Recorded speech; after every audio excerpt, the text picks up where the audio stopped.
সুখবর সুখবর, মিষ্টি বিলাও মিষ্টি বিলাও, নাচা গানার অনুষ্ঠান করো। নির্বাচন আর একটু হতে চলেছে, এর লিগেই তো শেখের বেটি কয় দেশে আইতাছি। এমনি তো কয় না।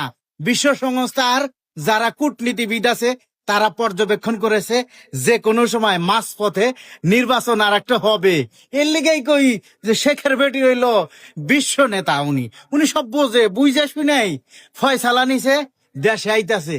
এখন শুধু সময়ের অপেক্ষা। সবাই সাজন গাজন করো, সবাই একটু বাপ টাপ লও, নেতা নেতা বাপ। হ্যাঁ, মুজিব সৈনিকরা যারা এতদিন মার খাইছাও, এখন সোজা হইয়া দাঁড়াও। এই দেশকে আমরা স্বাধীন করব। এই দেশে আবারও নির্বাচন হবে, জননেত্রী শেখ হাসিনা আসবে। এই দেশে আবারও আওয়ামী লীগের হাতেই রাজত্ব থাকবে এবং এই দেশ আওয়ামী লীগের কাছেই নিরাপদ থাকে, স্বাধীনতা নিরাপদ থাকে, মুক্তিযোদ্ধা নিরাপদ থাকে, সাধারণ জনগণ গরিব মানুষ নিরাপদ থাকে। জয় বাংলা, জয় বঙ্গবন্ধু।